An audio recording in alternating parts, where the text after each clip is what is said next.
कोण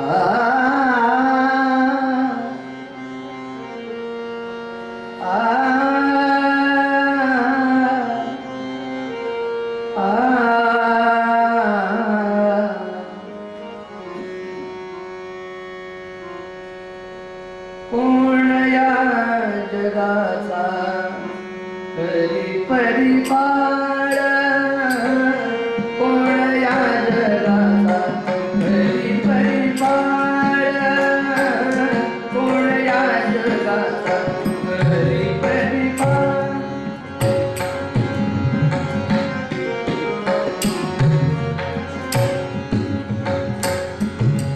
कोण या जगाचा परिपार, कोण या जगाचा परिपार, कोण या जगाचा परिपार, परिपार, परिपार.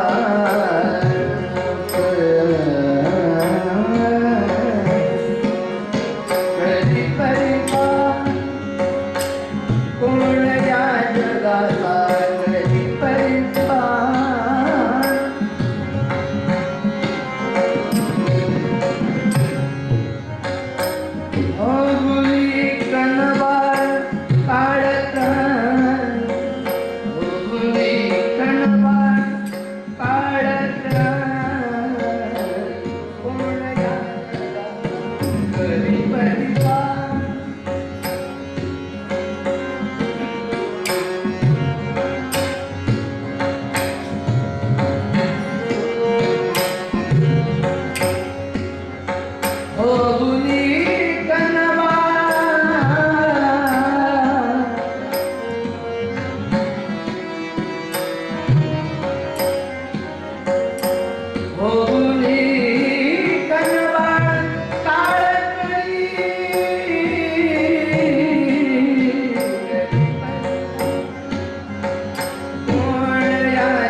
दक्षिणामृते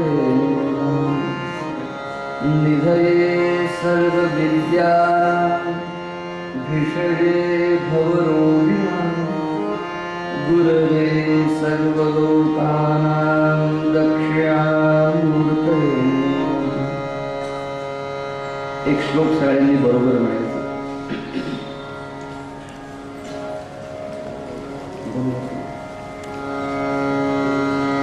नमस्ते वासुदेवाय यतये सर्वसाक्षिणे मोहध्वान्त विनाशाय सच्चिदानन्दरूपिणे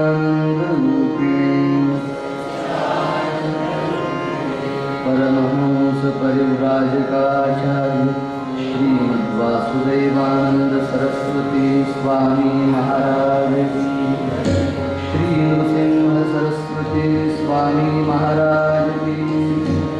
अवधूत चिंतन श्री गुरुदेव. जय जय रघुवीर समर्थ.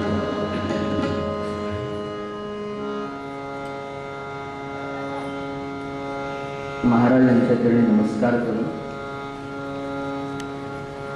परमेश्वर स्वरूप आपण सर्व श्रोते,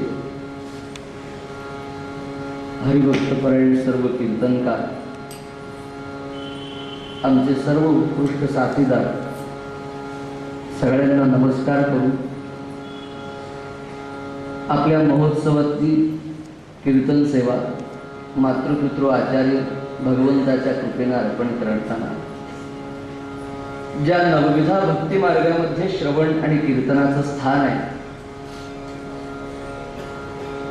त्या पवित्र मार्गाने परमेश्वरच आपल्याकडून सेवा करून घेत आहे. परमहंस परिव्राजकाचार्य श्रीमद वासुदेवानंद सरस्वती स्वामी महाराजांचं पद पूर्वरंगाच्या आधारेकरिता कोण या जगाचा करी परिपाळ भोगुनी कनवाळ काळत्रयी, ज्या शब्दानं चरणाचा शेवट आहे त्याच शब्दानं पुढचं चरण सुरू. कोण या जगाचा करी परिपाळ होऊनी कनवाळ काळत्रयी, काळत्रयी मान्य असा न बदान्य तुझविण अन्य धन्य दत्ता, दत्ता अभय तुची माऊली विश्वाची, का वासुदेवाची पच्ची करीस उपेक्षा करीस. महाराजांचं जन्मस्थान माणगाव आहे कोकणामधलं, पण माणगाव ते गरुडेश्वर यामध्ये अनेक चातुर्मास्य आपल्या मध्य प्रदेश उत्तर प्रदेश प्रांतामध्ये ज्यांच्या कृपेमुळे आपलं जीवन असतं,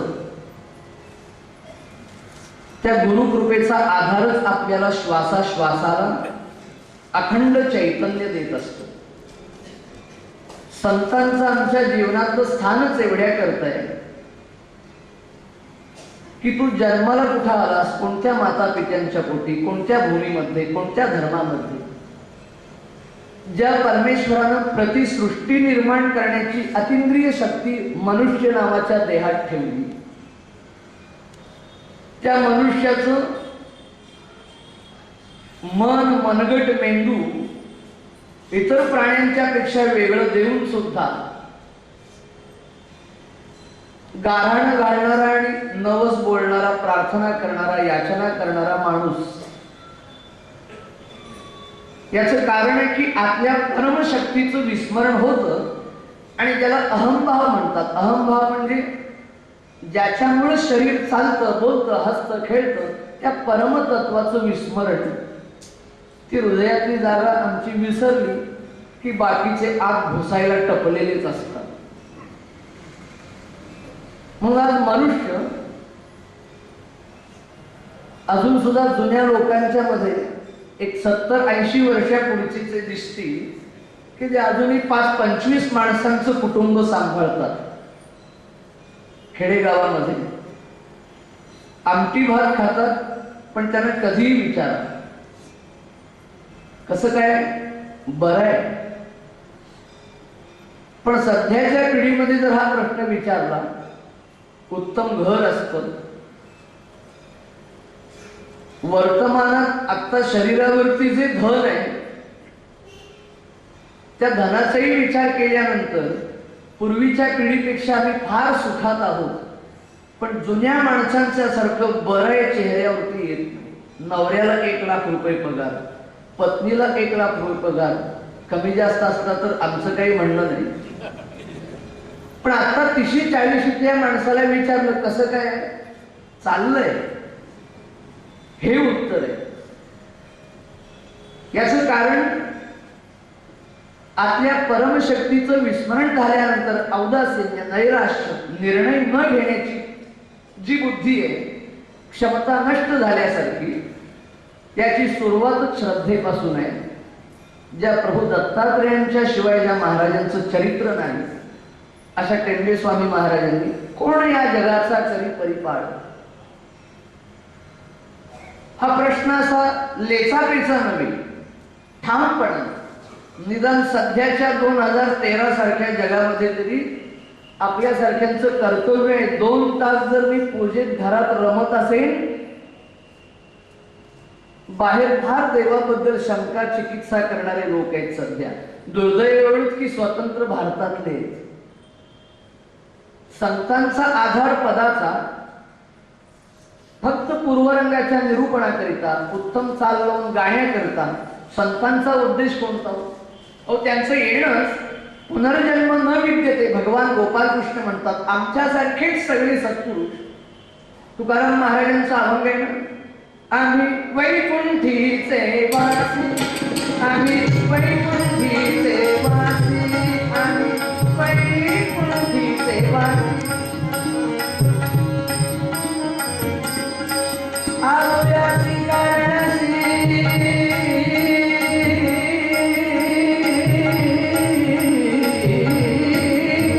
आलोयाची कारणाशी, आम्ही वैकुंठीचे, वैकुंठीचे, वैकुंठीचे वासी,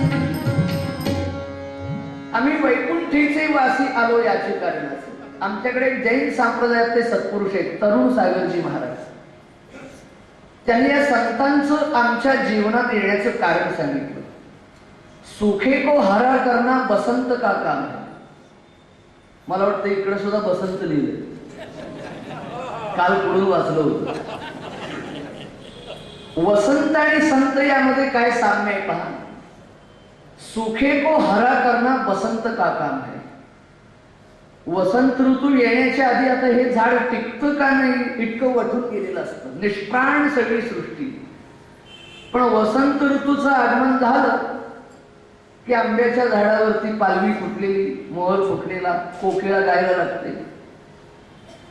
शास्त्रीय बैठक असेल तर त्यामध्ये सुद्धा कोयलिया बोले अंबुआ के डाल पर, वसंत ऋतू येण्याची चिन्ह. मग वसंत आणि संत काय करतात?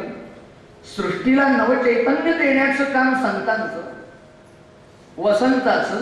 सूखे को हरा करना बसंत का काम है और मुर्दे को खड़ा करना संत का काम है. आता काल ज्यांचं प्रवचन ऐकलं, मुर्दे को खडा करना, जादू टोणा नव्हे बरं का, नाहीतर विधेयकवाल्यांना आणखीन एक पॉइंट मिळेल. सुखे को हरा करना जसं बसंत तसं संत. आमच्या जीवनामध्ये जर शेजार धर्म, परोपकार, देशसेवा फार लांबचं राहिलं,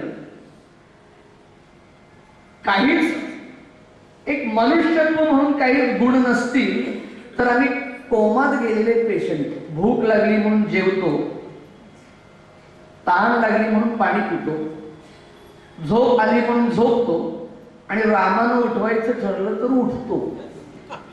ते आमच्या हातात नाही. याच्या व्यतिरिक्त जर आमच्या जीवनात काही नसेल तर आम्ही असे अशांच्या करता संतांचं आगमन आहे. उपनिषदकार वर्णन करतात, श्रद्धेचा मार्ग मला परमात्मा आवडतो, ईश्वर सेवा आवडते, देश धर्म आवडतो. क्षुरस्य धारा निशिता प्रत्यया दुर्गम पथस्तत् कवयो वदन्ति.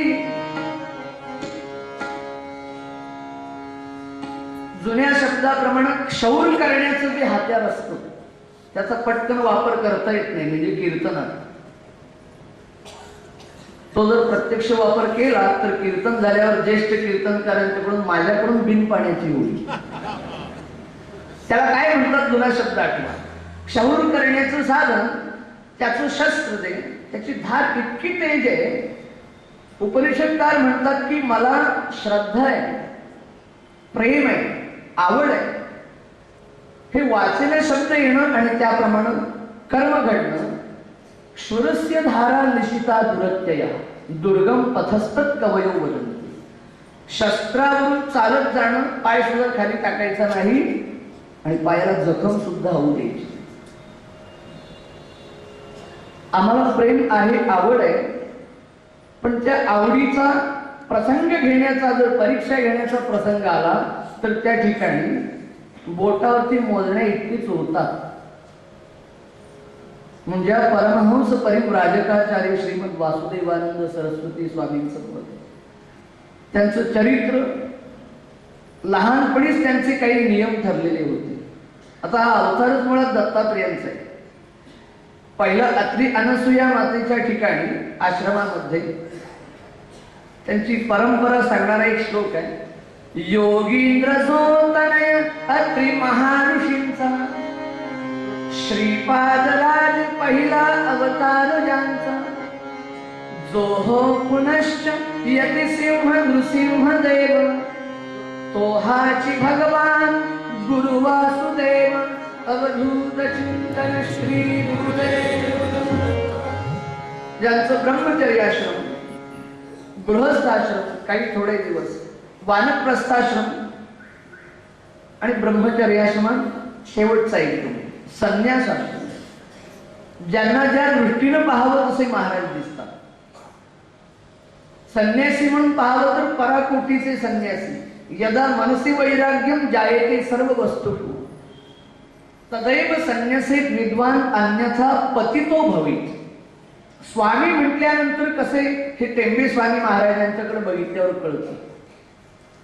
नरसोबावाडीला मधुकरीमध्ये काही पुजारी मंडळी गोड घालायचे, पुरणपोळी, पण त्या चवीची दुसऱ्या दिवशी आठवण होऊ नये म्हणून कृष्णेच्या पात्रात नदीमध्ये 3 वेळा बुडवायचे.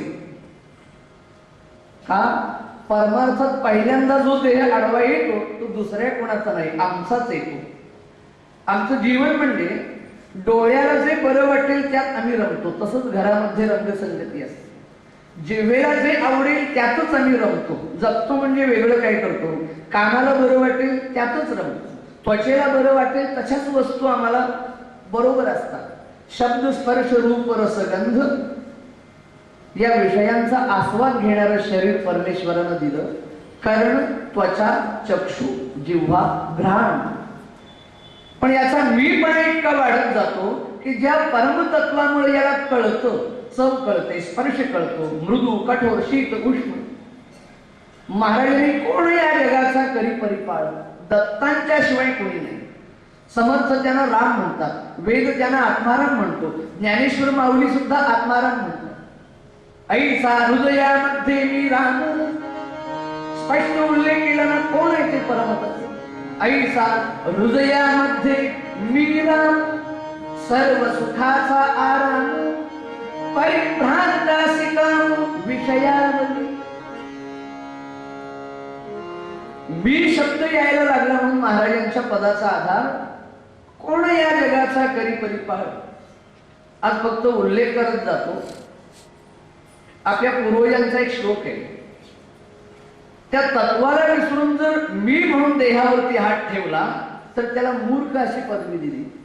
चक्रे येन निजेच्छया वपुरिदं शुक्र सरोजोरैक्यता प्राणांस्तत्र निवेशयेन जठरे रक्षा तथा बंधिता दत्तं येन च जन्म कर्मलपनं सोद्यापि भारक्षमः कोस्मान् पालयति इति चिन्तन परे मूढे वृथा भूयते. चक्रे येन निजेच्छया वपुः इदं शुक्रस रजो ऐक्यता. आम्ही जन्माला कसे आलो त्याच उदाहरण. मातेच्या उदरात गर्भस्वरूपात असताना 4थ्या महिन्यामध्ये प्राण प्रविष्ट केली. प्राणस्तत्र निवेश. पुढे प्रश्न विचारला, येन जठरे रक्षा कृता बंधिता. त्या आईच्या पोटामध्ये गर्भाचं अग्नीपासून रक्षण कोण केलं? आता अग्नी कुठला? भोजनाच्या वेळी आपण श्लोक म्हणतो, जाणीचे यज्ञ कर्म. अगदीच नाही तर जरा उशीर झाला पान घ्यायला तर पुरुष मंडळींचा स्वर जरा वाढतो आणि त्यावेळी आग बघून विचारतात, काही झालंय का नाही तयारी? पोटात आग पडली. आग. आता हे ऐकल्यानंतर कोणी 101 नंबर डायल करतं का लगेच? अग्निशामक. मान्य करतो आम्ही, अग्नी पोटात आहे. मग पूर्वज विचारतात, या जठराग्नीपासून रक्षण कोण केलं? ज्या उदरामध्ये मांसाचा गोळा म्हणून होतो आम्ही, त्याच उदरामध्ये आम्ही जे जे भक्षण करतो ते सगळं भस्म होतं. भात पोळी. महोत्सवात कीर्तन आहे म्हणून फार वर्णन करता येत नाही 31 डिसेंबरचं वगैरे, तरी भस्म करतो आम्ही, जे माणसानं खायचं नसतं. काय म्हणतात त्याला सध्याच्या शब्दात लॉजिक आपण बघूया, की जो मांसाचा गोळा गर्भस्वरूप आहे त्याला जठराग्नी भस्म करतो आणि इतर पदार्थ भस्म करणारे तो गर्भाच्या स्वरूपात आहे त्याला धक्का लावत नाही. कोण या जगाचा करी परिपाळ? आजच्या जीवनातल्या तारखेपर्यंत मी अनेक संकटातून वाचलो. ज्या महामार्गावरती अनेक अपघात होतात तिथून आम्ही 2-2 दिवस तिथं आलो. कोणाची कृपा? एवढं मानून सुद्धा मी म्हणून देहावरती हात ठेवला. माऊलीने सांगितले ना सोपं करून, ऐसा हृदयामध्ये मी राम. उदाहरण पाहायचं तर कळतं आणि न कळतं कोणामुळे. उदबत्ती लावली आणि कुणीतरी हात मारल्यानंतर ती काडी जळत जळत जळत बोटापर्यंत आली आणि चटका बसला. तो चटका बसल्यानंतर आहे तेवढं पाणी हातावरती घातलं, हाय हाय करून घर डोक्यावरती घेतलं. का? कळलं. काडीचं नखा एवढं टोक जळणार ते कळलं. पण हा थोडा काय म्हणतात त्याला परिवर्तनवादी वगैरे होता. राम न मानणारा, परमेश्वर तत्व न मानणारा. तो म्हणाला मला कळलं. दृष्टांताकरिता नखा एवढं जळणारं टोक कळलं आणि नीतीप्रमाणे पिताहमस्ते जगतो माता धाता पितामह यांच्या न्यायाप्रमाणे त्याची मुदत संपली. आत्मतत्व थोडक्यात आटपला. काय करतात आपल्या धर्मशास्त्रानुसार? ज्याला काडीचं टोक जळणारं कळलं, डोक्यावरती घर घेतलं, व्यवस्था केली, तिकडं 10 मन लाकडांची ऑर्डर दिली, वरती ठेवला, बांधायला सुरुवात केली. काडी जळणारी कळल्यानंतर हाय हाय करणारा आता मात्र हू का चू नाही. कोणामुळं? बांधला, 4 जणांनी उचलला, तरी विचारे ना काय चाललंय. आणि अग्नीच्या पूर्ण स्वाधीन केला तरी आवाज येत नाही. मग मागाशी जळणारं एवढंच टोक कळलं आणि पूर्ण देह अग्नीच्या स्वाधीन केला. कळलं नाही. कळलं नाही. कळतं न कळतं. सिरियल होती ना, सारं कळत न कळत घडतं. जे काही कळायचं ते 84 लक्ष जन्म कळलं नाही. ते कळण्याकरता समर्थांचा हा मठ आहे. त्याच करता महोत्सव आहे. ऐसा हृदयामध्ये मीरा. भगवंताने अर्जुनाच्या रूपाने आम्हाला उपदेश देताना परमात्म्याची जागा दाखवली. कोणाची सत्ता आहे परमात्मा? या सगळ्या शक्तीवरती, कणाकणावरती. ईश्वर सर्व भूताना हृदयचे अर्जुन तिष्ठती. जागा दाखवली. छातीच्या अंगुष्ठ मात्र डाव्या बाजूला, हृदयामध्ये गुरुचरित्रकार नारायण उपनिषदकार त्याची जागा सांगतात. निवार शुकवत तन्वी. अवकाश म्हणजे एक पोकळ जागा आहे. निवार शुक नावाच्या धान्याच्या कणा इतकी जागा प्रत्येकाच्या हृदयात पोकळी आहे. ती हृदयेषु तिष्ठती ऐसा हृदयामध्ये मी राम. हे भारतीय संतांच्या वेदशास्त्र पुराणांच्या आधारानं कीर्तनकारांच्या मुखातून ऐकायला मिळतं. तोपर्यंत त्याचा प्रभाव पडत नव्हता. पडला ते मोठ्या पदावर. पण आज ज्यांना युनायटेड किंगडम म्हणतात, नासा सारखी संस्था, आपण पेपर वाचतो, बातम्या पाहतो, त्यांनी मान्य केले की भारतीयांनी जो कोणी शोधून काढलाय ना परमकण, अणु, रेणू, परमाणू, या विश्वाची निर्मिती कुठून झाली याचं रहस्य शोधण्याकरता त्यांनी जमिनीच्याही खाली साऊंड प्रूफ, वॉटर प्रूफ अशी लॅबोरेटरी तयार केली आणि विश्वाची निर्मिती शक्तीतून झाली. पॉवर्स, त्या किती शक्ती? त्यांना 3 शक्ती सापडल्या. एक स्ट्रॅटेजिक पॉवर, डायनेमिक पॉवर आणि कायनेटिक पॉवर. अभ्यास करावा त्यांनीच. मग ती कशातून निर्माण झाली? रेणू, अणू, परमाणू आणि शोधता शोधता त्यांना निळ्या रंगाचा चकाकणारा एक कण सापडला, ऊर्जेचा. त्यांनी मान्य केलं आणि त्याला नाव दिलं गॉड पार्टिकल, दैवी कण. जे भारतीय वेदशास्त्र पुराण वर्णन करतं, ज्यातून निर्मिती झाली ना, तोच हा कण. आणि तो शोधण्याकरता त्यांनी आमच्या सगळ्या पोथ्या उघडायला सुरुवात केली. पण आमचं दुर्दैव म्हणजे पाठ्यपुस्तकामध्ये आपल्या पुढच्या पिढीला शिकावं लागतं. अणूचा शोध परदेशातल्या शास्त्रज्ञांनी, रेणूचा शोध परदेशातल्या शास्त्रज्ञांनी, विमानाचा शोध राईट बंधू. किती रॉंग उत्तर आहे तरी लिहावंच लागतं ना. राईट बंधू. पण विमान हा शब्द तुकोबांच्या वैकुंठ गमनाच्या वेळी वापरला, निळोबा रायांनी. त्याला 400 वर्ष झाली. रावणाने 13 विमानं शोधून काढली होती आणि विमान पहिलं शोधून काढणारे भरद्वाज मुनी. साईट ओपन केली ना एरोप्लेन भरद्वाज मुनी. आपण विचारवंत श्रोते आहात की 2500 वर्षापूर्वी भरद्वाज मुनींनी कोणतंही मटेरियल उपलब्ध नसताना कुणाची सत्ता याचा अभ्यास करून आमच्या ऋषी मुनींना वटवृक्ष पुरतो बरं का ब्रह्मांडाचा अभ्यास करायला. त्यांनी शोधून काढलं आणि अशी विमानं शोधून काढली की आता Mumbai, Delhi, nation to nation, Bharat ते दुसरा देश. पण भारद्वाज मुनींनी प्लॅनेट टू प्लॅनेट विमान शोधून काढलं होतं. एका ग्रहावरून दुसऱ्या ग्रहावर जाणार. वैमानिकाचा पोशाख कसा असावा, आहार कोणता असावा. काही एखाद्या वास्तूत गेल्यानंतर मोबाईल जॅम करतात बघा, तसं विमान निष्क्रिय करण्याचं तंत्र त्यांनी शोधून काढलं होतं. आपल्याला हे सगळं अभ्यास करण्याकरता ऋचांच्या मधूनच मिळतं ना. समृद्धता अशी असताना आज विसर पडला तो आतल्या तत्वाचा. ऐसा हृदयामध्ये मी, म्हणून मी शब्द वापरताना हे माझं घर आहे, माझी शाळा आहे, मी जेवलो. आमची देहाची स्थिती काय हो, हा तिथं जातो, माझं घर. हिंदूंचा हात इथं जातो, बाकीच्या धर्माचं काय, हे माझं घर म्हणताना डोक्याला हात जातो. तर तू मान्यच केलं पाहिजे. आणखी कुठल्या देशातले मी जेवलो म्हणताना पाठीला हात लावतात का?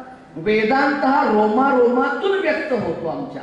म्हणून माझं मी मला म्हणताना हृदयेषु तिष्ठती, इथंच हात जातो. त्याच शक्तीचं स्मरण झालं की आमच्या टेंबी स्वामी महाराजांना आम्हाला विचारावं लागत नाही, कोण या जगाचा तरी परिपाल.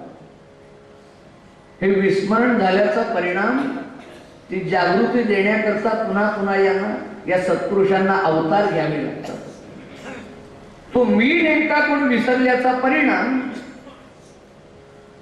माझ्यानंतर कीर्तन आहेत ज्येष्ठ बुवांचे, ज्यांचं लहानपणापासून आम्हाला कीर्तन आवडतं. आमचे भरत बुवा, रामदासी, आपळे बुवा, त्यांच्या समोर असं कीर्तन करायचं याचं कारण काहीतरी पुन्हा शिकायला मिळतं. माऊलींच्या सहित सगळ्या सत्पुरुषांनी ज्याच्यामुळे चैतन्य कळते अशा मीला साथ घातली. ज्ञानोबांच्या सहित ते आत्म तत्व हरवलं की संतांच्याकडे पाहावं लागतं. तुकाराम महाराज काय म्हणतात पहा, की हा मीपणा, कामक्रोधादी विकार, त्यांचं जीवन समृद्ध समाधानी यायचं कारण त्यांनी आतून भरून टाकलं ते परमतत्वानं. तुका म्हणे देह भरिला विठ्ठले आणि काम क्रोधे केले घररिती. आज आमच्या समाजामध्ये थोडी बाधा झाली बरं का. आतापर्यंत परकीय आमच्या देशावरती आक्रमण करायचे, आमची मानाची स्थानं उद्ध्वस्त करायचे, पण स्वातंत्र्याचा अर्थ असा सुरू झाला की कोणी कोणताही ग्रंथ घेतं, संतांचं चरित्र पाहतं, काही विचार मांडायला सुरुवात करतं. फार काही फरक पडत नसतो बरं का.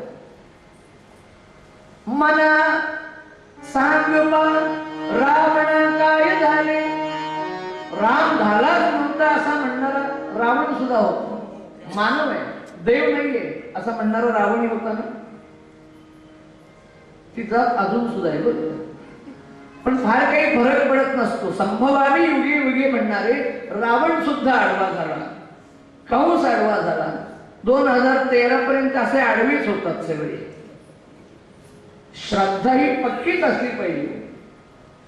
महाराजांच्या चरित्रामध्ये दत्तात्रेयांच्या आज्ञेशिवाय पाऊल पडायचं नाही. शास्त्राच्या विरुद्ध त्यांचं पाऊल कधीच पडलं नाही. पण देव आणि भक्ताचं नातं कसं आहे पहा.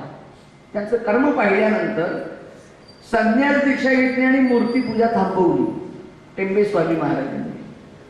पण देवालाच ते पटलं नाही. दृष्टांत दिला, बोलायला लागले, आज पूजा का झाली नाही आमची. भक्तही स्पष्टपणे सांगतो की आता मी 4थ्या आश्रमामध्ये पाऊल टाकलेलं आहे, दंड घेतलेला आहे, त्यामुळे मूर्ती पूजा करणार नाही. दत्तात्रेयांना राग आला. ते म्हणाले माझ्याकरता शास्त्र मोड. आमच्याकडे देव असा हट्ट करेल का. आमची सकाळची पूजा करण्याची पद्धत भेटल्यावर देव म्हणेल बरं झालं सुटलो. पण काय पराकोटीचं नातं आहे पहा टेंबे स्वामी महाराज आणि दत्तात्रेयांचं, की ज्ञानी असून सुद्धा भगवंताच्या ठिकाणी रमणारे. ज्ञानेश्वर महाराजांना चराचरातलं चैतन्य कळलं तरी पंढरीच्या पांडुरंगाकडे जायचं. थोरल्या स्वामींचं चरित्र वाचल्यानंतर सुद्धा अखंड शेवटच्या श्वासापर्यंत, देह ठेवेपर्यंत पळी आता धरवेना हातात तरी पण संध्येला बसले महाराज. अशा संतांचं सत्पुरुषांचं कामच आहे की आम्हाला परमात्म्यानं थोडे काही गुण दिले ना, ज्ञान, तप, बळ, शक्ती, सौंदर्य, याचा थोडा अंमल चढतो. एवढा दृष्टांत सांगतो आणि पूर्वरंगात सांगतो. अंमल म्हणजे काही गोष्टीमुळे अंधत्व येतं थोडं. माझ्या क्षमतेपेक्षा, पात्रतेपेक्षा जर परमात्म्यानं कला, ज्ञान, विद्या, शक्ती, सामर्थ्य, सत्ता, संपत्ती, रूप, माणसाचे पाय जमिनीवर राहतात. हे देवी बघितल्यावर डोळे मिटतात ना आमचे. गुरु नानक जी म्हणाले, परमेश्वराला प्रार्थना केली, मेरे हैसियत के हिसाब से कुछ भी मत देना मेरे गुरु.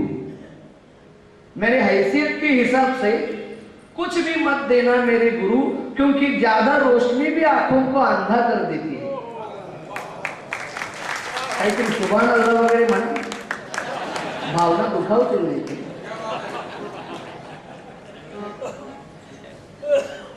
एखादा जर पदार्थ पोटात गेला भलता चालता तर आमचं विस्मरण होतं सगळ्याचं, अंमल चढतो. मग कामक्रोधादी विकार 84 लक्ष जन्म आमचा अनुभव तोच आहे. या विकारामुळे तोही जन्म वाया गेला. मग किती वेळा तोच तोचपणा होतो ना. पुनरावृत्ती ही रटाळपणा आणते. समजा एक गृहस्थ आतून बाहेरून आत आले, 2 मिनिटं बसले, इथून पुन्हा गेले, पुन्हा आले, पुन्हा गेले. एक 50 वेळा केलं तर आम्हीच म्हणू बहुतेक फिरलोय वाटतं. मग वरून बघतायत सत्पुरुष, परमात्मा, संत, गुरु हा किती वेळा येतो आणि किती वेळा जातो. काल आमच्या चिंचोलकर गुरुजींनी उल्लेख केला ना तुकोबांच्या अभंगाचा. किती वेळा जन्मा यावे किती भावे फळ, किती वेळा जन्मा यावे किती भावे फळ, किती भावे फळ, किती भावे फळ, किती वेळा जन्मा यावे.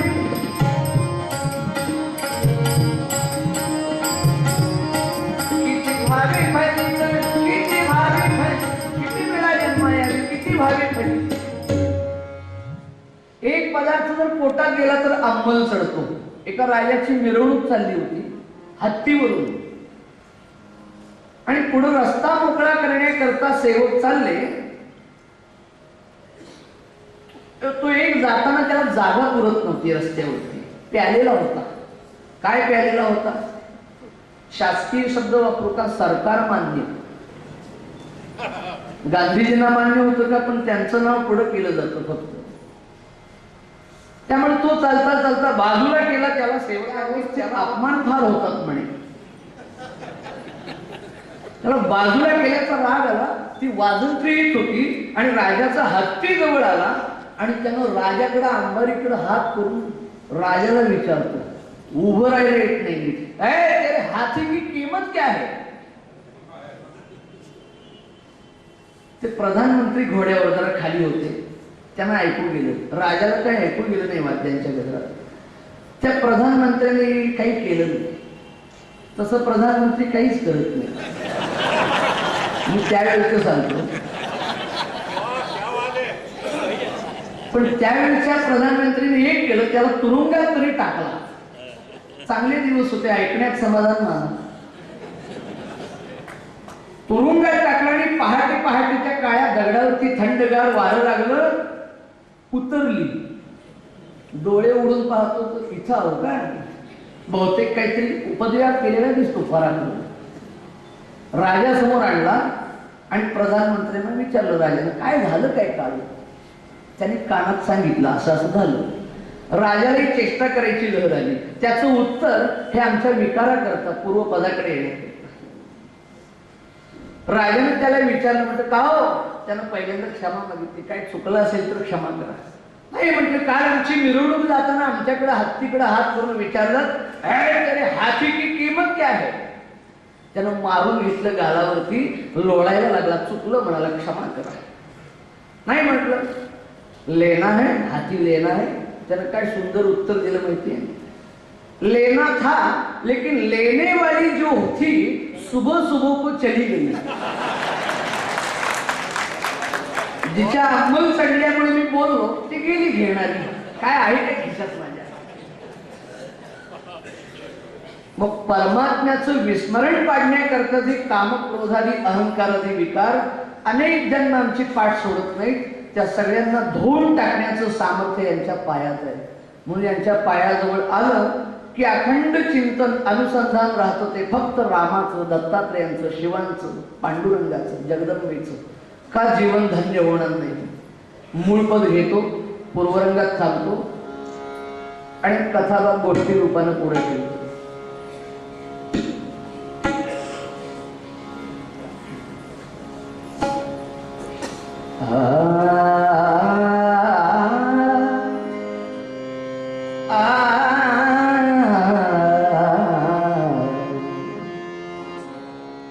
कोण या जगाचा करी परिपार, कोण या जगाचा करी परिपार, कोण या जगाचा करी परिपार.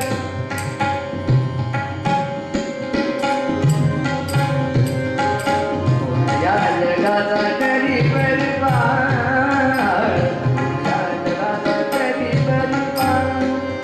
हो मुनी कणबाळ काढत